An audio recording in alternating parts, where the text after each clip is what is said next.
Hello अस्सलाम वालेकुम। तो लास्ट ट्यूटोरियल में मैंने डिस्कस किया था कॉलम स्पेस, रो स्पेस और बेसिस से रिलेटेड कुछ प्रॉब्लम्स वगैरह डिस्कस किए थे। और आज मैं डिस्कस करने वाला हूँ कोऑर्डिनेट सिस्टम।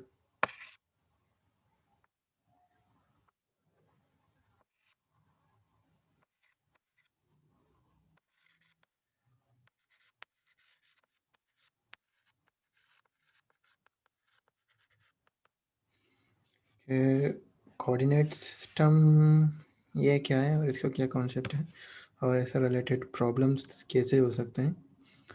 तो हम जो भी वेक्टर लिख रहे होते हैं तो वो हम अज्यूम करते हैं कि उनकी बेसिस क्या है, स्टैंडर्ड बेसिस है।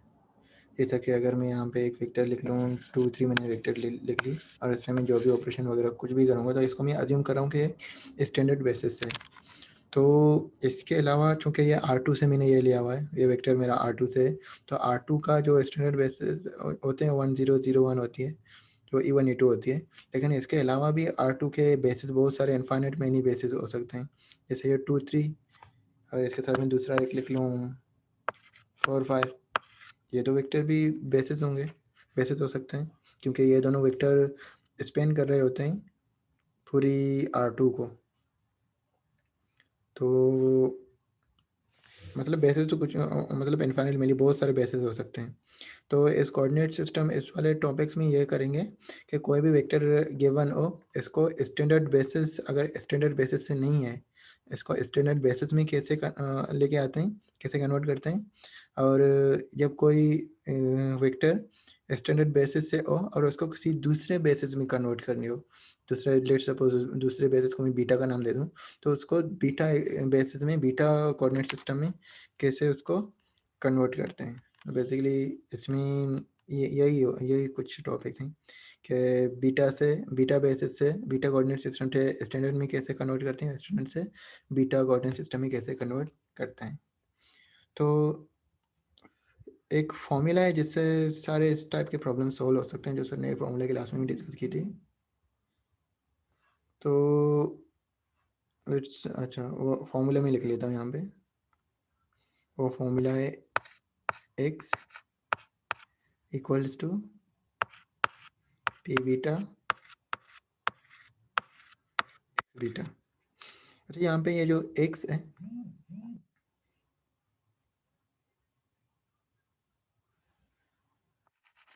यहाँ पे ये जो x है, ये x एक वेक्टर है, ये स्टैंडर्ड कोऑर्डिनेट सिस्टम से। अगर यहाँ पे मैं अगर e लगा लूँ या फिर नहीं लगाऊँ फर्क नहीं पड़ता, दोनों सेम ही होती हैं।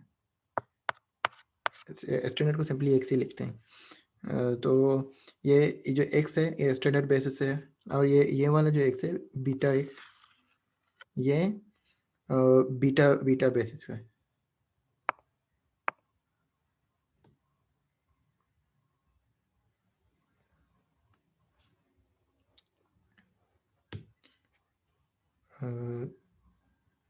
तो ये बीटा बेसिस है, और यहाँ पे ये जो पी बीटा है, पी बीटा को कहते हैं चेंज ऑफ कोऑर्डिनेट मैट्रिक्स।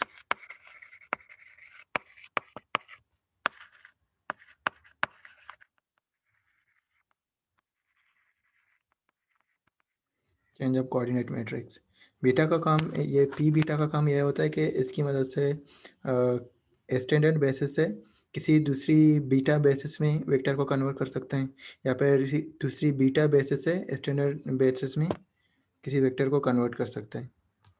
तो इससे रिलेटेड एक प्रॉब्लम करते हैं।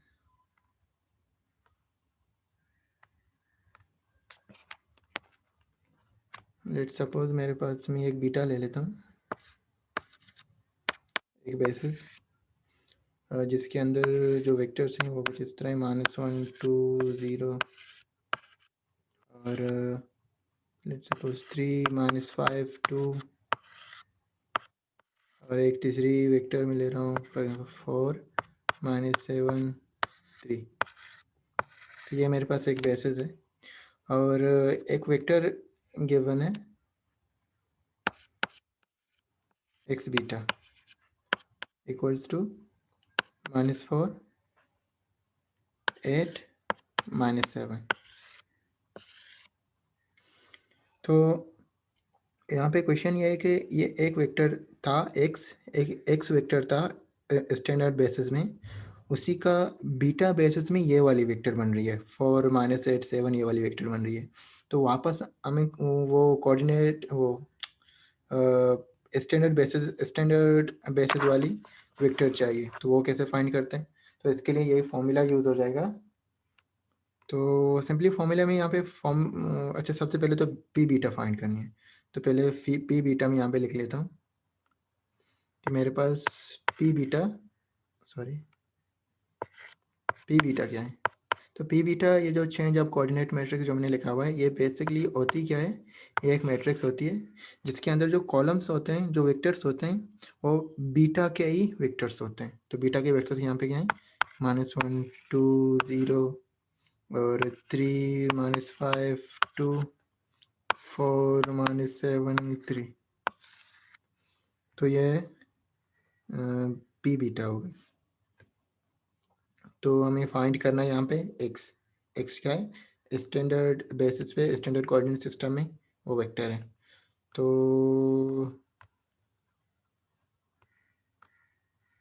हमें फाइंड करनी है x, that is equal to P beta times x beta, और यहाँ पे इक्वल्स टू पी बीटा क्या है, -1 2 0 3 -5 2 4 -7 3, और जो एक्स बीटा है वो हमारे पास है -4 8 -7। तो इसमें बेसिकली करना है कि ये दोनों को मल्टीप्लाई करनी है, और जो भी आंसर आएगा वो हमारे पास एक्स हो जाएगी, स्टैंडर्ड बेसिस से हो जाएगी। तो यहाँ पे जो एक्स है, एक्स इक्वल्स टू आ जाएगी -4 टाइम्स -1 2 0, और यहाँ पे +8 टाइम्स 3 -5 2,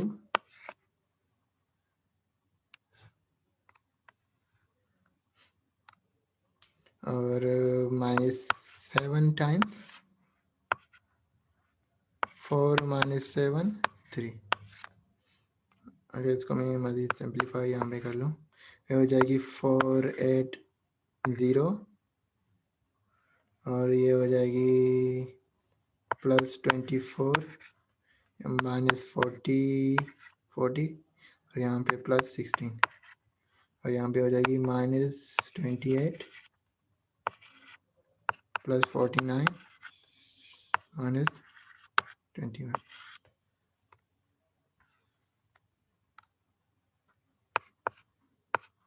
और इनको जब हम सम करेंगे, ऊपर वाली ये तो 0 बन रही है, और नीचे 40, अच्छा यहाँ पे ये जो है ये -8 है, यहाँ पे -48 +49 जो कि 1, यहाँ पे 16 -21 ये -5।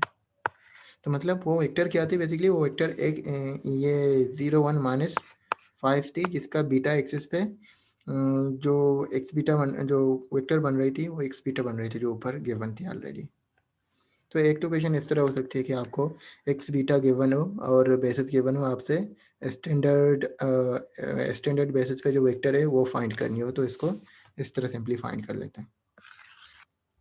इसके बाद क्वेश्चन इस तरह भी हो सकती है कि आपको एक्स गिवन हो और आपको एक्स बीटा फाइंड करनी हो, तो उसके लिए ये करना पड़ता है कि जो पी बीटा है उसकी इनवर्स निकालनी पड़ती है। तो वो कैसे, उसके रिलेटेड भी एक प्रॉब्लम कर लेते हैं, इससे रिलेटेड एक प्रॉब्लम कर लेते हैं। तो अच्छा, जो फॉर्मूला था हमारे पास, फॉर्मूले को अगर मैं यहाँ पे लिख लूँ, x equals to P beta x beta, और यहाँ पे हमें फाइंड क्या करनी है, अगर हमें एक्स बीटा फाइंड करनी है तो इस इक्वेशन में दोनों साइड पे अगर मैं पी बीटा इनवर्स से मल्टीप्लाई कर लूँ, यहाँ पे P beta inverse x equals to P beta inverse P beta x beta. तो यहाँ पे इक्वल्स टू, ये तो आई आ जाएगी, यहाँ पे एक्स बीटा आ जाएगी। तो इसका मतलब एक्स बीटा को आई के साथ मल्टीप्लाई करोगे तो एक्स बीटा ही आ जाएगी। तो यहाँ से फॉर्मूला क्या मिलता है, फॉर्मूला यहाँ पे मिलता है कि x beta equals to P inverse beta times x. Basically ये वो फॉर्मूला है जो हम यूज़ करने वाले हैं जब हमारे पास एक्स और बेसिस गिवन हो, तो हम उसी बेसिस पे को वेक्टर फाइंड कर सकते हैं। तो चलो एक काम करते हैं, एक्स को ये ले लेते हैं जो हमने पहले से फाइंड कर लिया, अभी एक्स जो हमने एंड में फाइंड की थी, एक्स को वही लेके चलते हैं और बेसिस भी वही लेके चलते हैं। और यहाँ पे एक्स बीटा जो हमारे पास आएगा ये वही आनी चाहिए जो क्वेश्चन में ओरिजिनली गिवन थी। तो यहाँ पे मेरे पास जो पी बीटा थी, पी बीटा मेरे पास क्या था, अच्छा मैंने यहाँ पे लिखी हुई थी पी बीटा, मेरे पास था -1 2 0 3 -5 2 4 -7 3। तो ये मेरे पास पी बीटा था। और एक्स जो हम लेने वाले हैं, जो अभी हमने एंड में फाइंड की थी, एक्स हमने क्या फाइंड की थी, 0 1 -5 0 1 -5। तो हमें एक्स बीटा फाइंड करनी है। तो एक्स बीटा फाइंड करने के लिए सबसे पहले तो एक्स जो पी बीटा है इसका इन्वर्स निकालना पड़ेगा। तो इसका इन्वर्स आप दो मेथड से निकाल सकते हैं। अभी तक आपने दो मेथड ही पढ़े हैं, एक तो एडजॉइंट मेथड है और दूसरा एलिमेंट्री रो ऑपरेशन के थ्रू आप इसका इन्वर्स निकाल सकते हैं। तो मैं यहाँ पे इसका इन्वर्स निकालने जा रहा हूँ। -1 3 4 2 -5 -7 0 2 3। अच्छा क्या इन्वर्स निकालना चाह 1 0 0 0 1 0 0 0 1। बेसिकली हमें ये सॉल्व करनी है। तो मैं क्या कर रहा हूँ, सबसे पहले मैं यहाँ पे यह करूँगा, जो R2 है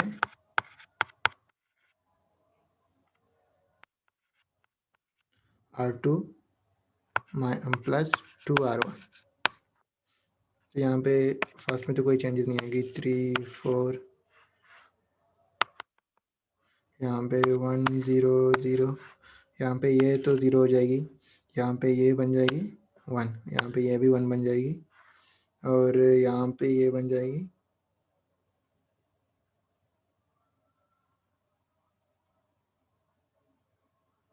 हाँ। तो यहाँ पे ये क्या बन जाएगी, तो मैंने इसको सम करने तो ये हो जाएगी 1 1 0।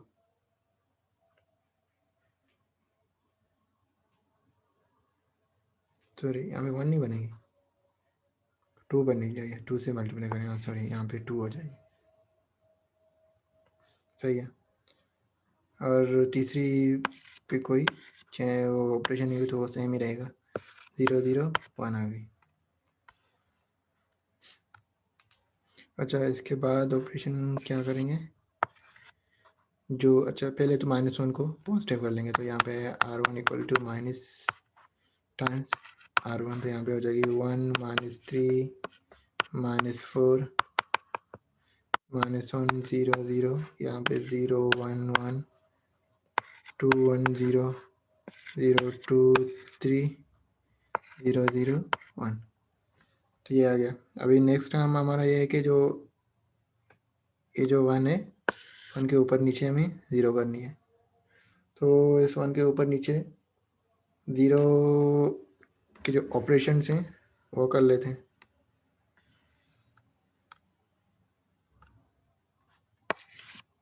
तो इन को मैं साथ ही 0 कर लेता हूँ। R1 = चूँकि इन दोनों में कोई, ये दोनों ऑपरेशन के लिए यूज़ नहीं हो रहे हैं, सिर्फ मिडिल वाला R2 यूज़ हो रहा है, तो दोनों में साथ ऑपरेशन कर सकता हूँ।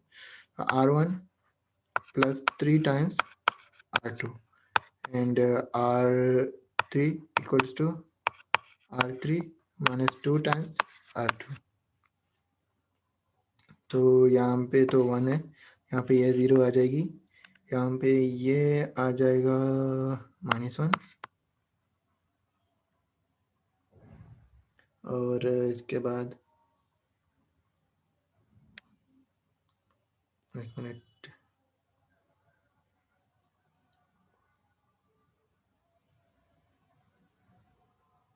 हाँ सही है, सही है, सही जाना है। और इसके बाद यहाँ पे क्या आ जाएगी, यहाँ पे आ जाएगी, ये हो जाएगा 5, और यहाँ पे ये हो जाएगी 3, ये हो जाएगी 0, सही है।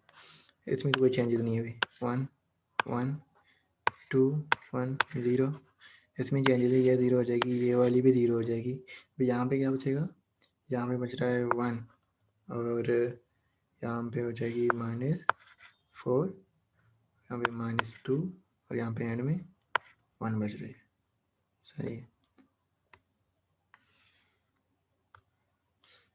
अच्छा, इसके बाद जो ऑपरेशन होगी, अच्छा ये जो 1 है लास्ट और लास्ट कॉलम वाली, इसकी मदद से ऊपर दोनों 0 करने। तो यहाँ पे 1, अच्छा यहाँ पे ऑपरेशंस क्या लगेंगे, ऑपरेशन में लिख लेता हूँ, R1 equals to R1 plus R3, और R2 में क्या ऑपरेशन होंगे, R2 equals to R2 minus R3। तो यहाँ पे 1 0, यहाँ पे हो जाएगी 0, यहाँ पे 0 1 0, यहाँ पे 0 0 0। यहाँ पे क्या आ रही है, यहाँ पे आ रही है 1, यहाँ पे आ रही है 1, यहाँ पे आ रही है B1, और यहाँ पे हो रही है 6। अब अच्छा, और इसके बाद यहाँ पे आ रही है 3, यहाँ पे -1, और यहाँ पे -4 बन रही है, हाँ बन गई -2, और ये 1 हो गई, सही। अच्छा ये यहाँ पे ये जो है ये 0 नहीं है, ओके 1 है, सही है। अच्छा, तो हमारे पास इन्वर्स आ गया अभी, तो मेरे पास जो इन्वर्स आ गया वो क्या हो गई, ए बीटा इन्वर्स, और मेरे पास आ गया 1 1 1 6 3 -1 -4 -2 1। अच्छा, हमें करना ये था, हमें फाइंड करनी थी एक्स बीटा, तो एक्स बीटा हमारे पास इक्वल था P beta inverse times x. तो अच्छा, और इसको मैं यहाँ पे जो मुझे फाइंड करनी है x beta that is equal to P inverse beta times x, तो इनकी वैल्यूज यहाँ पे पुट कर लेते हैं। तो जो जो एक्स बीटा है वो इक्वल हो जाएगी 1 1 1 6 5 -1 -4 -2 1, और एक्स बीटा क्या आ रहा था, इस तरह आ रहा था, वो 0, यहाँ पे 2 था मेरे ख्याल में, सर 1 था, और यहाँ पे -5 था। अच्छा सही है, अब इन दोनों को सिंपली मल्टीप्लाई करनी है।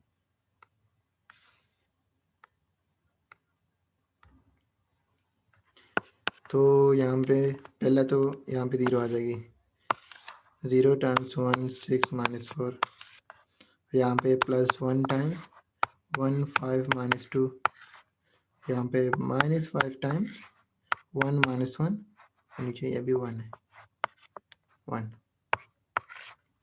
तो इनको जब सम करेंगे यहाँ पे आ जाएगी 1 प्लस सॉरी 1 -5, यहाँ पे आ जाएगी 5 सॉरी हाँ 5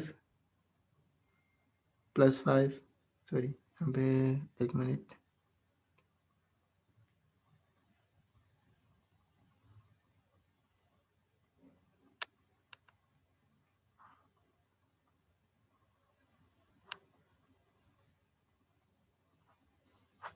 मैंने मैट्रिक्स में कुछ होगी भी, हाँ ना, यहाँ पे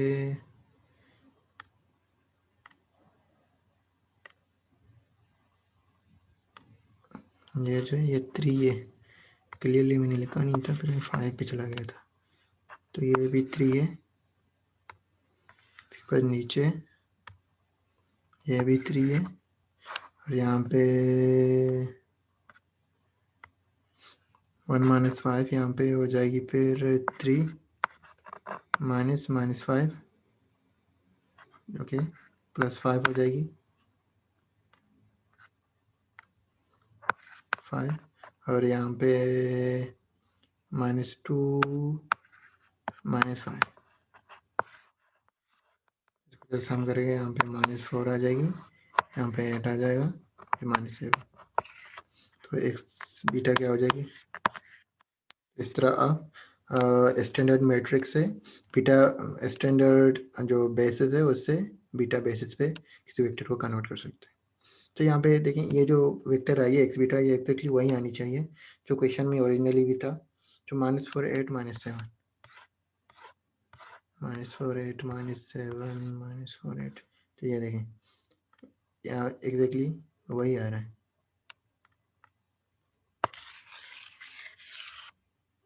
-4 8 -7 वेरीफाई भी हो गया कि हमारा आंसर ऊपर जो आ रहा था वो भी सही है। अच्छा, तो ये एग्जांपल हो गई इसमें जो ये वेक्टर्स में जिसमें हम वाकई भी हम इसमें काम भी करते आ रहे हैं। तो एक दूसरी एग्जांपल कर लेते हैं उससे, पॉलिनोमियल वेक्टर स्पेस से। तो पॉलिनोमियल वेक्टर स्पेस से मैं एक ले लेता हूँ एक beta space, sorry beta space नहीं हो, हम बेसिस ले रहा हूँ। तो 1 प्लस टी स्क्वायर, उसके बाद और टी प्लस, यहाँ पे गेम ले लेता हूँ, टी प्लस टी स्क्वायर, और जो तीसरी में वेक्टर ले रहा हूँ 1 plus 2t plus T square. अच्छा, और वेक्टर ये गिवन है कि पी आप ले लो, P of t equals two for example 1 plus 4t plus 7t square. तो इसको क्लियर लिख लेता हूँ, 1 plus 4t plus 7t square. तो ये मैंने वेक्टर ले लिया पी ऑफ टी। तो क्वेश्चन ये है कि ये जो मैंने पी ऑफ टी लिखी है, ये स्टैंडर्ड बेसिस पे है, इसको बीटा बेसिस पे हमें लिखनी है। तो ये वैसे बेसिकली बुक का ही क्वेश्चन है, तो मेथड वही सेम ही होती है जो फॉर्मूला मैंने पहले लिखवाई थी। फॉर्मूला क्या था, x equals to P of beta, sorry -1 नहीं था, P of beta x sub beta, ये वाली थी, ये फॉर्मूला था। और यहाँ पे बस हमें ये वैल्यूज़ निकाल के प्लग इन करनी है इसमें। तो यहाँ पे वेक्टर्स, अच्छा यहाँ पे देखें, ये जो पॉलिनोमियल है उसके कोरिस्पॉन्डिंग वेक्टर क्या बन रही है, इसकी कोरिस्पॉन्डिंग वेक्टर क्या बन रही है, इसकी कोरिस्पॉन्डिंग वेक्टर क्या बन रही है, पहले तो ये निकालना आना चाहिए। तो मैं यहाँ पे लिख लेता हूँ। तो पहला जो है उससे कोरिस्पॉन्डिंग जो वेक्टर बन रही है, जो कांस्टेंट है वो 1 है, और कांस्टेंट 1 है, और टी की जो कोफिशिएंट है वो 0 है, टी स्क्वायर की 1 है। तो ये वेक्टर ये बन गई। इसको अगर मैं बीटा 1 का नाम दे दूँ, लेट्स सपोज, नाम में ना दी डायरेक्टली आप पी एफ बी भी लिख ली, इस तरह भी कर सकते हो, या वेक्टर लिख भी ली, फर्क नहीं, बीटा 1 मैंने नाम दे दिया यहाँ पे। अच्छा, इसके बाद बीटा 2 क्या है, कांस्टेंट 0 है, टी की कोफिशिएंट 1, टी स्क्वायर की 1, ये बन गई। फिर बीटा 3 बीटा 3 कांस्टेंट 1, टी की कोएफिशिएंट 2, टी स्क्वायर की 1, ये बन गए। अच्छा, तो इन तीनों से हम पी ऑफ बीटा लिख लेंगे।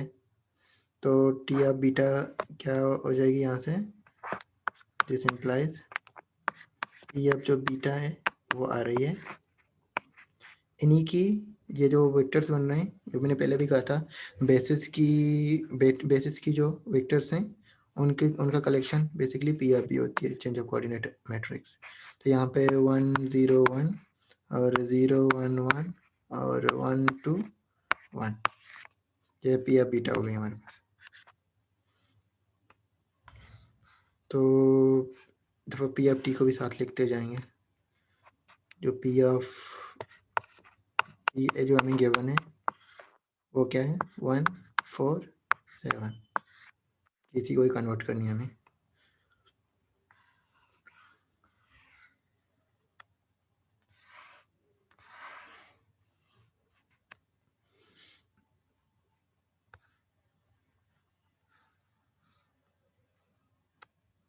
अच्छा,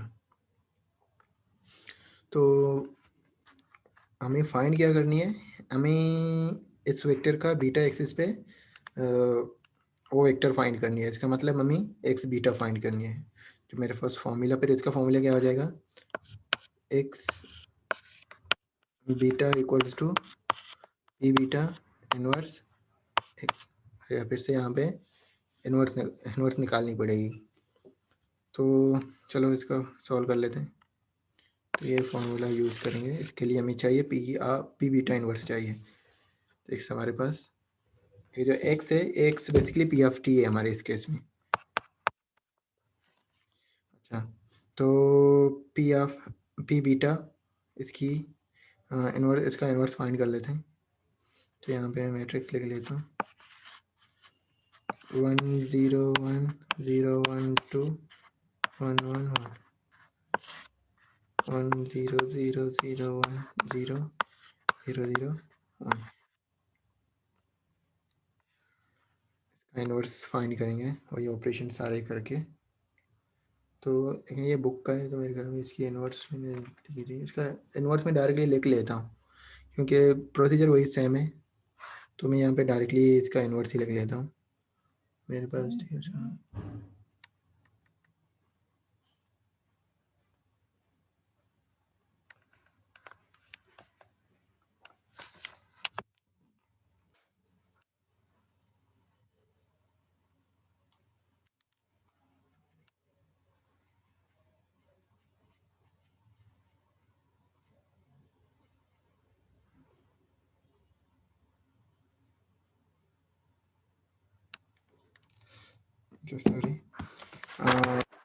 इसका इनवर्स है, इसको जब रिड्यूस करेंगे तो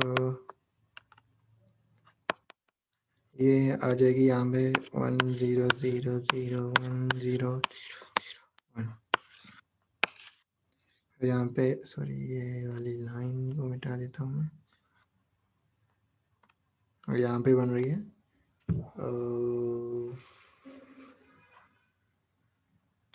1/2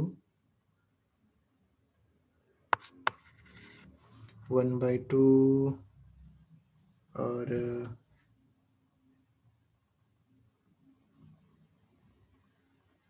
-1/2 और इसके बाद 1/2 फिर से, और नीचे आ रहा है -1, यहाँ पे 0, यहाँ पे 1 और यहाँ पे 1/2, यहाँ पे 1 -1/2। तो ये इनवर्स मैंने डायरेक्टली ले ली क्योंकि इनवर्स बुक का क्वेश्चन था, इनवर्स का इनवर्स यहाँ पे था।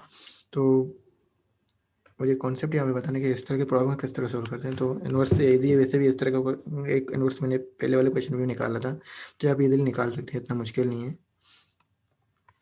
तो अगर मैं इसको मज़ीद थोड़ा अच्छी शेप में लिख लूँ, अच्छा सॉरी इसको यहाँ पे लिख लेते हैं। यहाँ पे पी बीटा जो इनवर्स है वो क्या आ रही है, 1 और 2 को अगर मैं कॉमन ले लूँ, 1 -1 1 -2 0 2 1 1 -1। अच्छा, तो हमें करना क्या है, हमें एक्स बीटा फाइंड करनी है, तो इसको मुझे मल्टीप्लाई करना है एक्स के साथ। एक्स हमारे केस में पी ऑफ टी था, जो कि है 147,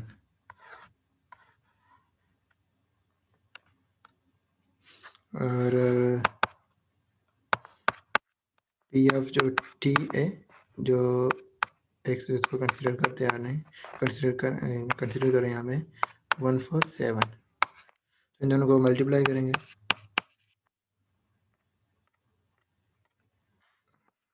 beta equals to P inverse beta times x, that is equal to 1 -1 1 -2 0 2 1 1 -1। अच्छा, यहाँ पे 1 और 2 भी है, और इसको मल्टीप्लाई करना है 147 के साथ। तो इसको सिंप्लीफाई कर लेते हैं अब।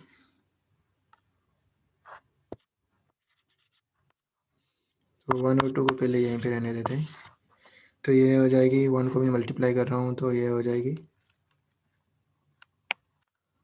1 -2 1, सही है। और इसके बाद इसको मल्टीप्लाई कर लो, यहाँ पे आ जाएगी -4, 0 आ जाएगी, यहाँ पे +4 आ जाएगी, और इसके बाद यहाँ पे +7 आ जाएगा, यहाँ पे +14 आ जाएगी, और यहाँ पे -7। तो इक्वल्स टू 1/2, ये 8 -4 हो जाएगी 4, और यहाँ पे आ जाएगी 6, यहाँ पे हो जाएगी ये 5 -7 -2। जब इसको मल्टीप्लाई करेंगे तो हो जाएगी 2 3 -1। अच्छा, इसका मतलब जो, अच्छा, हमारे पास एक्स बीटा हो गई, वो क्या हो गई 2 3 -1। अच्छा, तो ये जो वेक्टर मैंने लिख लिया है, तो हमने वेक्टर फॉर्म में लिख लिया, अभी इसको पॉलिनोमियल वेक्टर स्पेस में लिख लेंगे। तो वो क्या बन जाएगी 2 + 3t - t²। ये क्या है पी ऑफ टी, तो इसको पी बीटा टी का नाम दे दें, इक्वल्स टू बेसिकली ये वो रिक्वायर्ड वेक्टर स्पेस है, सॉरी पॉलिनोमियल वेक्टर है, जो जिसके जो बीटा कोऑर्डिनेट सिस्टम में। तो ये हो गया। अब इसके बाद जो नेक्स्ट टॉपिक था, नेक्स्ट टॉपिक में ये तो बेसिकली डायमेंशन भी था, कि डायमेंशन कैसे फाइंड कर लेते हैं। तो डायमेंशन क्या होती है, कोई भी वेक्टर स्पेस या सब स्पेस हो, तो उसमें जो बेसिस में जो वेक्टर होते हैं, जितनी वेक्टर होती है बेसिकली वही डायमेंशन होती है।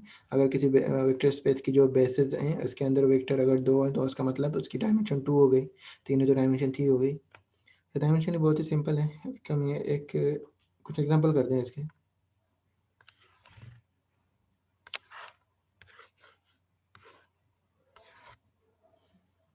मैं एक सब स्पेस ले लेता हूँ, एच मैंने लेट सपोज एक सब स्पेस ले ली, जिसके अंदर कौन से वैल्यूज हैं, let suppose 2c a - b b - c 3c कर लेते हैं, a + 2b, और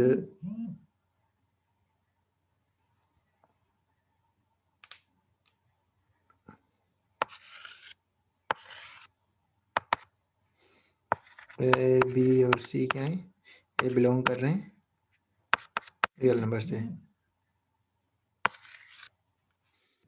तो ये एक सब स्पेस है, किसका सब स्पेस है R4 का। तो इस सब स्पेस की जो डायमेंशन होगी वो क्या होगी, बेसिकली वो हमें फाइंड करनी है। तो इसके लिए देखेंगे कि इसके अंदर जो बेसिस में, इसके बेसिस में जो जितने वेक्टर्स बन रहे हैं, जितने वेक्टर्स होंगे वही बेसिकली डायमेंशन होगा एच का। चलो इसको सॉल्व कर लेते हैं। तो ये जो 2c a minus b, b minus 3c, a plus 2ba। इसको मैं इस तरह लिख सकता हूँ, एक मिनट, इसको मैं इस तरह 0 और यहाँ पे a और यहाँ पे 0, यहाँ पे a प्लस प्लस, प्लस सारा में नहीं है, इसमें b भी 0 है और प्लस c है और नीचे माइनस b है और c 0 है और यहाँ पे b प्लस b है और माइनस 3c है और यहाँ पे a आ गया था और प्लस 2b है प्लस 0। तो मैंने इसको स्प्लिट कर लिया सिस्टम में। इसके बाद मैं क्या करना चाह रहा हूँ, हर एक वेरिएबल को, अच्छा इसी को अगर मैं ब्रेक कर लूँ इस तरह,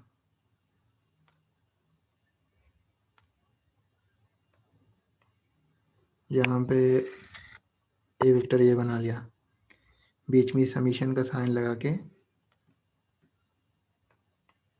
बी के साथ ये माइनस लगा के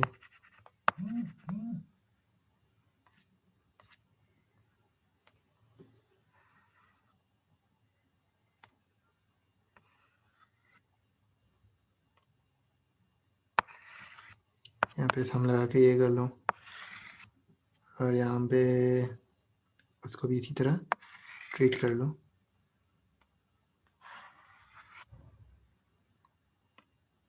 यहाँ पे 3 माइनस का था और यहाँ पे प्लस। तो यहाँ इसके बाद में अगर हर एक वेरिएबल को वेक्टर में से निकालो, 0 1 0 1 आ गई, प्लस बी 0 माइनस 1 1 2 प्लस सी 1 0 माइनस 3 0।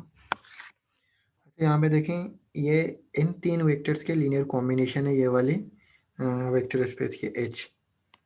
तो इसका मतलब ये जो H है इसको मैं इस तरह लिख सकता हूँ, इसमें ना 0 1 0 1 0 माइनस 1 1 2, ये भी H की एक रिप्रेजेंटेशन है, 1 0 माइनस 3 0। बेसिस कितने यहाँ पे 3 है, इसका मतलब जो H है की डायमेंशन क्या हो जाएगी, equals to 3। Dimension basically number of basis के अंदर जितनी उसकी बेसिस होती हैं वही होगी, मतलब ये जो बेसिस है ये तीनों की कलेक्शन एक बेसिस होगा और इस कलेक्शन में कितने वेक्टर्स हैं 3, तो इसलिए इसकी जो डायमेंशन है वो 3 हो जाएगी। तो डायमेंशन इसी तरह निकाल दें और इसके बाद का जो टॉपिक है, अच्छा डायमेंशन रिलेटेड कुछ प्रॉब्लम और करते हैं, लेकिन उससे पहले आपको रैंक और रो रो स्पेस का बता दूँ। तो चलो इसको एक एग्जांपल के थ्रू ही बता दूंगा, एग्जांपल में डायमेंशन का भी बता दिया और भी आप लोगों को उसका ही बता दूंगा। तो इसके लिए मैं एक वेक्टर सॉरी एक मैट्रिक्स ले लेता हूँ, एक थोड़ी लंबी चौड़ी मैट्रिक्स ले लेता हूँ ताकि उसमें मैं ये कॉलम स्पेस रो स्पेस और नॉल स्पेस रैंक ये सारी उनकी डायमेंशन और सारी चीज़ें इसी एक मैट्रिक्स के थ्रू डिस्कस कर लूँ। तो लेट्स सपोज मैं मैट्रिक्स ले रहा हूँ 1 0, इजी सा मैट्रिक्स ले लेते हैं, लंबा लेकिन इजी सा, ज़्यादा कैलकुलेशन ना करनी पड़े। 3 0 0 और -4 1 0 0 2 3 0 0। अच्छा यहाँ पे एक कितने जीरो नहीं करेंगे, दोनों रोज जीरो नहीं करेंगे, यहाँ पे 1 डाल देते हैं और बस यहीं तक कर लेते हैं। लेट्स सपोज ये हमारे पास, सपोज ये हमारे पास क्या है, ये हमारे पास थोड़ी ताकि कैलकुलेशन कम हो, यहाँ पे भी 0 कर लेते हैं।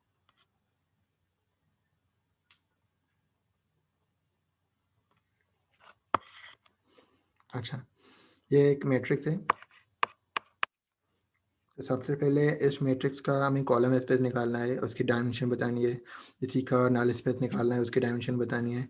इसी का रो स्पेस निकालना है, इसकी डायमेंशन बतानी है। और इसका रैंक क्या है वो बतानी है। ये 4 क्वेश्चन हो गए। तो नल स्पेस और कॉलम स्पेस निकालना आप लोगों को आता है पहले से। पहले भी मैंने डिस्कस किया था, सर ने भी डिस्कस किया, उससे रिलेटेड असाइनमेंट भी आप लोगों का शायद आ गया है। हाँ, आ गया था। तो नल स्पेस तो कॉलम स्पेस आप लोग निकाल लेंगे। तो नल स्पेस और कॉलम स्पेस जब निकाल, अच्छा, इसका कॉलम स्पेस तो यहीं से देख लेते हैं। कॉलम स्पेस का क्या है, क्योंकि ये मैंने मैट्रिक्स जो लिखी है ऑलरेडी एक्लोन फॉर्म में, और कॉलम मैट्रिक्स एक्लोन फॉर्म से ही मिल जाती है हमें। तो इसकी जो कॉलम मैट्रिक्स है COLA, वो क्या बन रही है, स्पैन ऑफ, यहाँ पे 3 पिवट कॉलम आ रहे हैं।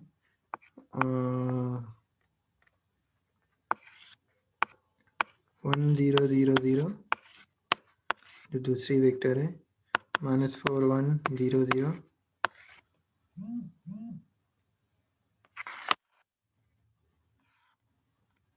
और जो तीसरी वेक्टर है 2 0 1 0। ये कॉलम मैट्रिक्स इसकी हो गई।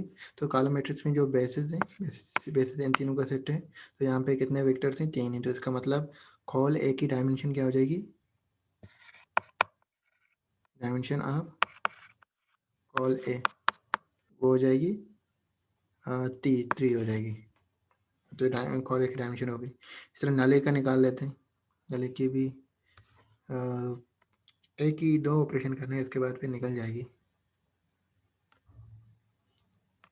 तो वो दोनों ऑपरेशंस क्या होंगे, मैं यहाँ पे साथ ही कर रहा हूँ। वैसे आप लोग साथ ही, अच्छा, साथ ही ना करनी चाहिए, अलग अलग करनी चाहिए, लेकिन मैं यहाँ पे साथ ही कर रहा हूँ ताकि टाइम थोड़ा शॉर्ट है, मीटिंग भी लिमिटेड होती है। तो यहाँ पे R1 equals to R1 plus 4 R2, एक ऑपरेशन ये करूँगा, और उसी के बाद दूसरा ऑपरेशन में करूँगा R1 equals to R1 minus 2 times R3। तो आप लोगों को ये 2 ऑपरेशन साथ इस तरह नहीं करना है, तो टाइम की शॉर्टेज की वजह से मैं इस तरह कर रहा हूँ। तो आपको प्रॉपर्ली 2 अलग स्टेप में ये करना पड़ेगा। तो मैं डायरेक्टली लिख रहा हूँ यहाँ पे, ये 1 हो जाएगी, ये 1 है, ये 3 है, यहाँ पे आ जाएगी 0, यहाँ पे 2 की जगह पे 0 आ जाएगी दूसरे ऑपरेशन की वजह से। तो 0 0 1 0 0 0 0 1 0 0 0 0, ये आ गई। तो ये आ गया। तो ये रिड्यूस इक्वलन फॉर्म है, तो यहाँ से हम नल निकाल सकते हैं इसका। तो इसका नल कैसे निकालेंगे, जो x1 plus x2 equals to 0, और दूसरे में x3 इक्वल्स टू 0, तीसरे में x4 इक्वल्स टू 0, और जो x2 है वो फ्री वेरिएबल है। अच्छा, तो यहाँ पे जो x1 है इसको लिख सकता हूँ -x2 x2 x2 x3 0, और x4 भी 0। फिर एक वेक्टर लिख रहा हूँ, एक इक्वल यहाँ पे डाल दो। तो यहाँ से मुझे क्या मिलेगा, जो मेरा x है वो क्या हो जाएगी,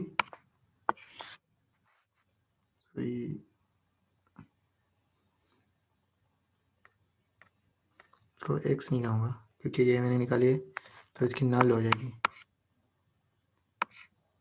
नल एक्स ही बेसिकली नल ही होते हैं, एक्स भी कह सकते हो। एक्स वो वैल्यूज होती हैं जो सिस्टम को, होमोजेनियस सिस्टम को 0 कर रही होती हैं। तो ये क्या हो जाएगी, x2 या फिर -1 1 0 0। तो इसी को लिख सकते हो नल ए इक्वल्स टू स्पैन -1 1 0। तो यहाँ पे बेसिस कितनी बन रही है, बेसिस के अंदर वेक्टर कितनी, एक ही है। तो इसका मतलब नल ए की जो डायमेंशन है, dimension of null A equals to कितनी बन रही है, 1। तो नल ए की डायमेंशन 1 हो गई। तो यहाँ तक ये नल ए और कॉलम ए आप लोगों को ऑलरेडी निकालना सीख चुके थे। मैंने यहाँ से डायमेंशन की वजह से आप लोगों को बता दिया है। और इसके बाद जो मुझे बताना है रो स्पेस और रैंक। तो रो स्पेस के लिए पहले चलते हैं उसी मैट्रिक्स पे। तो मैट्रिक्स कहाँ पे गया, ये वाली। तो ये जो मैट्रिक्स है रो स्पेस क्या है, रो स्पेस के लिए भी सबसे पहले मैट्रिक्स को रिड्यूस करना होता है रिड्यूस इक्लोन फॉर्म में। तो सॉरी ये नहीं है रिड्यूस इक्लोन फॉर्म। अच्छा, रैंक का पहले बता देता हूँ। रैंक क्या होती है, जब भी सिस्टम को इक्लोन फॉर्म में लेके आते हो तो जितने भी रो वेक्टर्स होते हैं, सॉरी पिवट रोज होते हैं, ये बेसिकली रैंक की होती है। तो यहाँ पे अगर आप देखें, एक पिवट रो ये है, एक पिवट रो ये है और एक पिवट रो ये है, लास्ट वाला पिवट रो नहीं है। यहाँ पे 3 पिवट रो हैं, तो इसका मतलब रैंक ए क्या हो गई, 3 हो गई। तो रैंक सिंपली यही है। और रो स्पेस के लिए सिस्टम को रिड्यूस इक्लोन फॉर्म में लेके आना पड़ेगा। तो ये मैंने यहाँ पे जो लिखी है, ये सॉरी ये रिड्यूस इक्लोन फॉर्म है, रिड्यूस इक्लोन फॉर्म है। तो यहाँ पे आने के बाद जो भी रो वेक्टर्स बन रहे हैं उनका स्पेन जो होगा वो रो स्पेस हो जाएगा। तो यहाँ पे जो रो स्पेस है